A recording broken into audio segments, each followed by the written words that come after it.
What's going on today, Dallas Cowboys fans, Cowboy Nation? If you stay in the DFW area, I hope you guys are staying warm because it is starting to get a little more chilly. So bundle up and try to take care of that as much as possible. Of course, we do know that Dallas Cowboys are facing us against the 6-5 Seattle Seahawks on Thursday. Another home game for the Cowboys. So also another opportunity for the Dallas Cowboys themselves to take advantage of that home field advantage that we have shown over these last recent games. And obviously, I think it goes back to 13 games. The Dallas Cowboys have not won their last 13 home games. So this is a team that obviously plays as well as pretty much anybody we're talking about at home. So take care of business again against the team. We're talking about the NFC West. We do know those are some juggernauts over there. Mostly led by, obviously, the Rams won a Super Bowl a few years ago at this point. And now you're looking, of course, at what the San Francisco 49ers have always been. Just that team that the Dallas Cowboys have kind of seen as being a thorn in our sides. So the Seattle Seahawks are still trying to not get too far. Let the San Francisco 49ers get out too far ahead of them.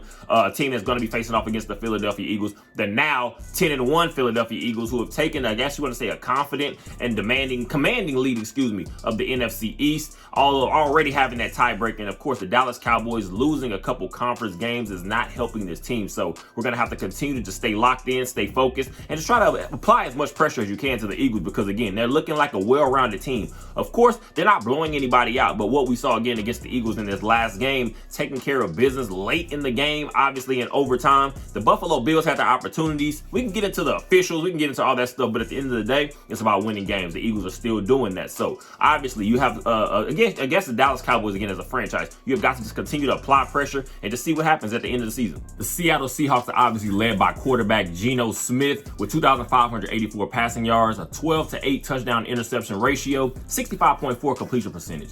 The numbers are not gaudy. More so I'm going to talk about the touchdown to interception ratio or anything like that. But Geno Smith is a very capable quarterback of making some plays in this NFL. Of course, he has taken over the reins for the Seahawks for the last few years. So that's a guy that's obviously settled into that franchise. So it's not like he's a bounce around type player as he has seen kind of been a couple years prior to that. But so obviously they're going to have some weapons. We already know Tyler Lockett, who's been a staple for that team for a while. Obviously DK Metcalf, the monster freak of an athlete that DK Metcalf is. So the Dallas Cowboys are going to have to be aware and ready for players like that. I'm not really sure exactly what we're going to see being expended on a guy like DK Metcalf. And of course, I'm going to say when you have a talent like that, it's obviously maybe going to potentially just be a combination of guys. I don't really see a Deron Bland covering a guy like that. I can see more so on a Tyler Lockett or Jackson and Jigba, and because that is a player, again, themselves taking out in the first round wide receiver talking about in Jigba out of Ohio State, a playmaker. We saw last game a nice one-handed catch downfield against the San Francisco 49ers. So that's a player that the Cowboys are going to have to stay locked in. So this is going to be another game.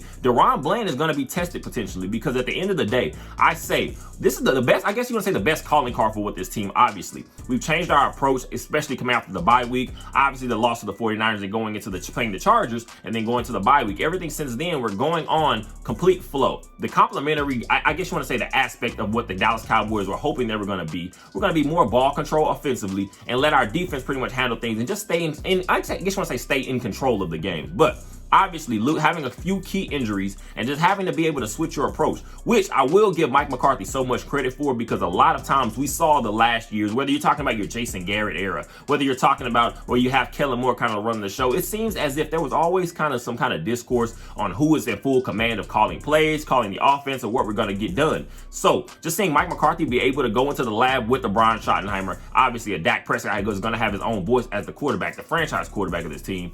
It's just good to see that those guys made the adjustments and didn't wait until it was too late into the season, because we have seen that sometimes where we just continue to, I guess you want to say, run into a brick wall and just continue to make the same mistakes. So it's good to see that this team did change things around. And again, so that changes the aspect of complementary football for what this team specifically needs.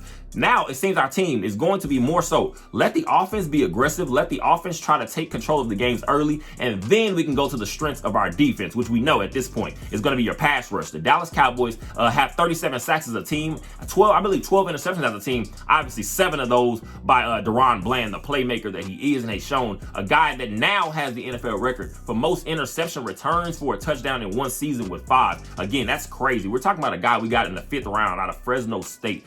Obviously, I think a guy that we also said Dan Quinn loves to employ these playmakers around the field. So I can see Deron Bland being moved around a little bit. I don't necessarily see him maybe just on a Tyler Lockett all game. You can see him on a Jigba. You can see him on a Tyler Lockett. Maybe sometimes here and there, with some help over top, a guy like DK Metcalf, because again, that is a freakish athlete in DK Metcalf I'm speaking about. So the Dallas Cowboys are going to be able to get after these guys if we take advantage of what we can do offensively. So like I said, Geno Smith is a very capable quarterback in this league. Let's be very clear. Obviously, Kenneth Walker leads their team in rushing. I believe he's questionable right now, so but we'll see exactly how that stuff goes. They still have I believe Zach Charbonnet, out of UCLA. So they're going to have some guys that can make plays on this team. So the Dallas Cowboys are going to have to come in locked and loaded and ready.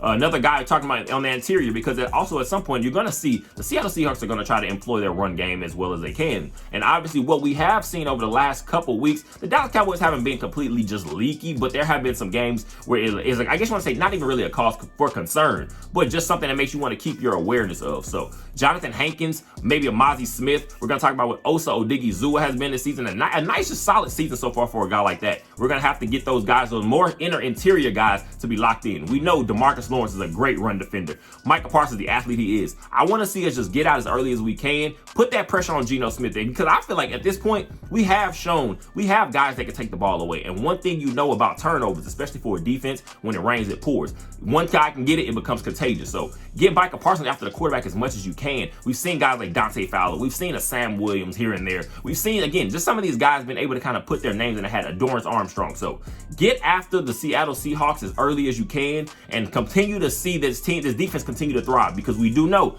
the Philadelphia Eagles are next up on the schedule. You have got to keep, like I said pretty much not too long ago, you have got to continue to keep pressure on the Philadelphia Eagles. So get after the Seahawks, take advantage of them early on defense, and see what we can make happen.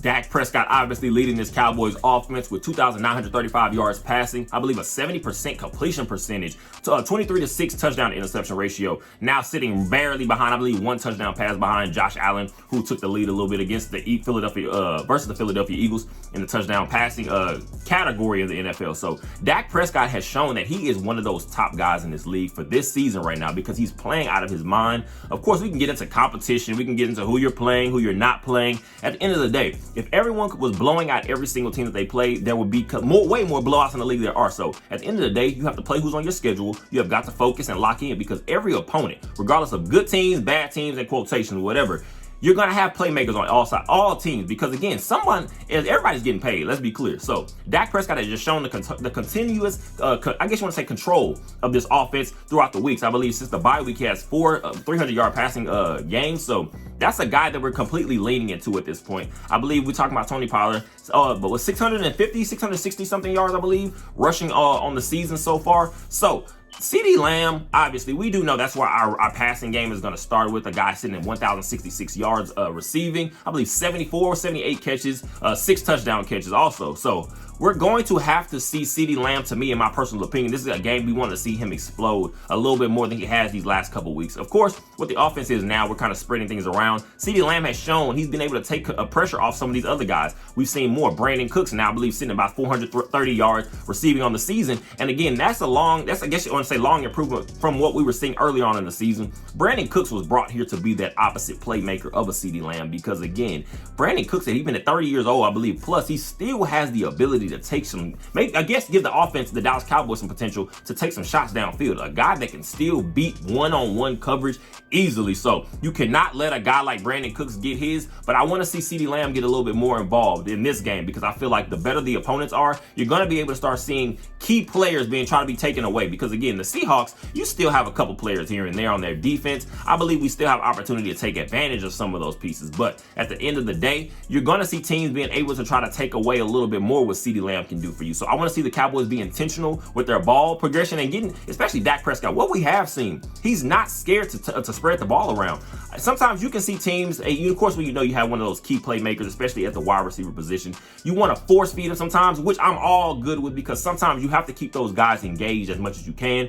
But seeing Dak Prescott, just the comfort that he has shown, being able to spread the ball around, a nice touchdown pass later in the game to Kevontae Turpin. That's another guy that could be potentially an X factor who I speak about. I feel like, again, I've said a couple times this year, Luke Schoonmaker, our second-round tight end out of Michigan. This could be starting now. We're going to start potentially being able to see some of these games where some of those other guys are going to be able to sneak their way into making some valuable plays for this team, because, again, Jake Ferguson has shown he is a viable receiving tight end in this league at this point. He he has shown improvement. Again, he still has a little way to go to being one of the elite guys, let's be clear. But Jake Ferguson has shown himself to be a weapon on this team.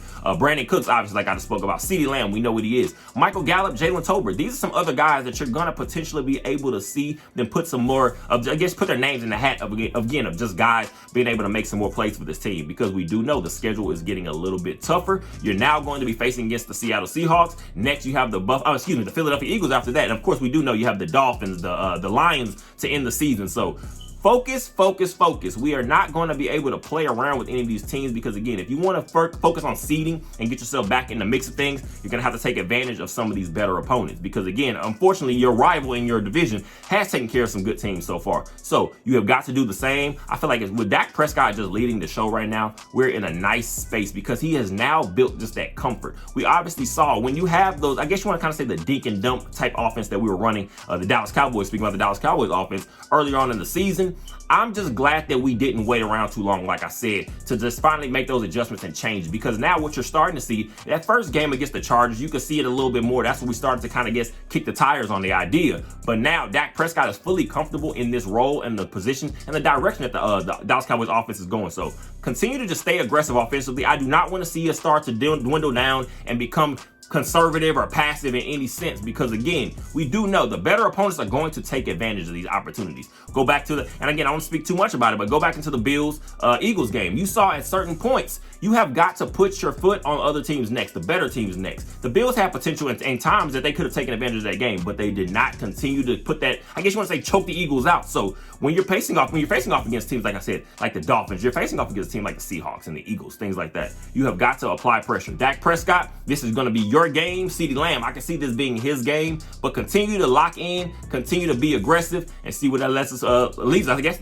us throughout the remainder of this regular season. Again, DK Metcalf leading the Seahawks with about 678 yards receiving. I believe Tyler Lockett has about 570 yards receiving, and a talented rookie, once again, Jackson Smith-Njigba, talented rookie out of Ohio State, has about 400 yards receiving. So again, they have some guys that they can get the ball to. I'm going to be looking to see a Stephon Gilmore be able to be, I guess he's going to be tested. I feel like at some point you're going to stop coming at a guy like DaRon Bland as much, because we do know he didn't have the best game, I want to say, in coverage, but you're talking about a team like the Washington Commanders. Eric Bieniemy is very, I guess you want to say, intent on passing the ball. So you're going to sometimes be able to catch some I guess any defensive back, but more so, especially talking about cornerbacks in this league, you're going to be able to catch some guys off balance here and there, because again, when you're throwing the ball that much, and we do know Eric Bieniemy is a perfect play caller when it comes to moving the guys around and motioning, you're going to be able to find some holes. So I'm not worried about that, but I'm going to say, I feel like Stephon Gilmore will be tested a lot this week, especially, let's be clear, Jordan Lewis, who might be tested the most. We do know he has been a little leaky in coverage. Again, he's made more plays than he has, and I guess you want to say in the grand scheme of the defense, he has had some bad games, let's be clear, because again, a guy still coming off of injury. Of course, we're changing around guys. Now you're looking at DaRon Bland as predominantly your outside boundary corner. Again, potentially what we're going to believe is probably for the Dallas Cowboys for the future also. So Jordan Lewis, he's going to be tested. He's been beat here and there, so he's going to have to be focused, because again, the Seahawks are going to want to also be able to put their stamp on this game as well. So also a guy like, I'm going to look at who is kind of linked to the Cowboys a little bit, Bobby Wagner, 113 tackles at his age, still showing that he is a special player in this league. These are like these generational type players. You're talking about, it doesn't matter how long they're still kicking, they still have the energy and still have the potential to make some plays. So you cannot let any of these guys get comfortable. I'm going to go to the opposite side of the ball. Leads the team in tackles for the Dallas Cowboys, Damone Clark. This is going to be a guy who I'm going to be counting on. We're talking about more so in the run game, because again, I feel like the Seattle Seahawks themselves are going to be able to try to find some spots with maybe if Kenneth Walker plays, but also a Zach Charbonnet, like I said, rookie out of UCLA, the running back. We're going to be able to have to try to take advantage of some of these opportunities and make the Seahawks as one-dimensional as early as we can. So again, that goes off to what the Dak Prescott and the rest of the offense is going to do for the Dallas Cowboys. But also, if you're able to come in here and just kind of shut down some of the Seahawks opportunities early on in the game, we could find ourselves in a mix of, again, just being able to have some success in this game.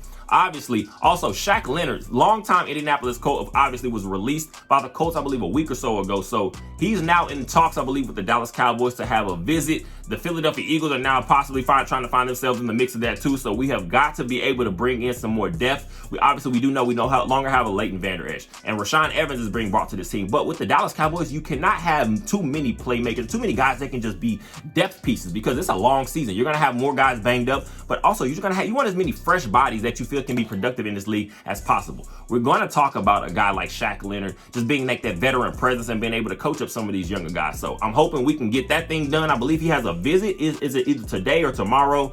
I don't know. I'm not sure. But the Dallas Cowboys, I would love to see them bring in a veteran piece like that, because that's going to do nothing but help the rest of this defense just improve. Like I say every week, valuable pieces to this team. The Dallas Cowboys kicker Brandon Aubrey, rookie kicker Brandon Aubrey, now sitting at 22 for 22 on field goals. I believe it's long of 58. 33 to 36, I think, on extra points. So we want to continue to make sure that goes off with no mistakes, because again, we do know every point in this league is very important, especially when you're facing off against some of these better teams in the league, or just more tougher opponents in this league. So Brandon Aubrey, again, just a special weapon that we've seen ourselves finally blossoming into, because we do know the kicking position for the Dallas Cowboys has not always been pretty. Of course, we do know our solid tenure we had with a guy like Dan Bailey. We could count on it week in, week out. Money Bailey is what we called him, because he was very consistent prior to the injuries, unfortunately. But the Dallas Cowboys now having a guy that we can kind of count on and get those points. I believe we're now, in the last 26 red zone opportunities. We do know those are some issues. I believe we scored touchdowns 18 times. So the Cowboys are now starting to lock in. But now the rest of the world, the national media, we know how exactly that is. But me in general, I'm going to speak on some of us in the fan base. We want to see what this team can actually do now, facing off against some tougher opponents on the schedule. So lock in, stay focused. The Dallas Cowboys once again will face off against the Seattle Seahawks on Thursday, this upcoming Thursday. I believe it's 7:30 p.m. Central Time. We are now sitting here hoping the Dallas Cowboys can now continue to improve, get ourselves to 9-3, and see what the rest of the season holds in place for us, the regular season especially, just to try to find some playoff seeding and figure out what we're going to do heading into postseason potentially. So the Dallas Cowboys have got to take care of business. I feel like we now are finding ourselves in the mix of seeing our quarterback just being comfortable, seeing the rest of our team starting to grow around that, and then we're going to see where the cards fall. I appreciate you guys for all the support. Go ahead and like, comment, subscribe, and share. You guys are amazing. And as always, go Cowboys.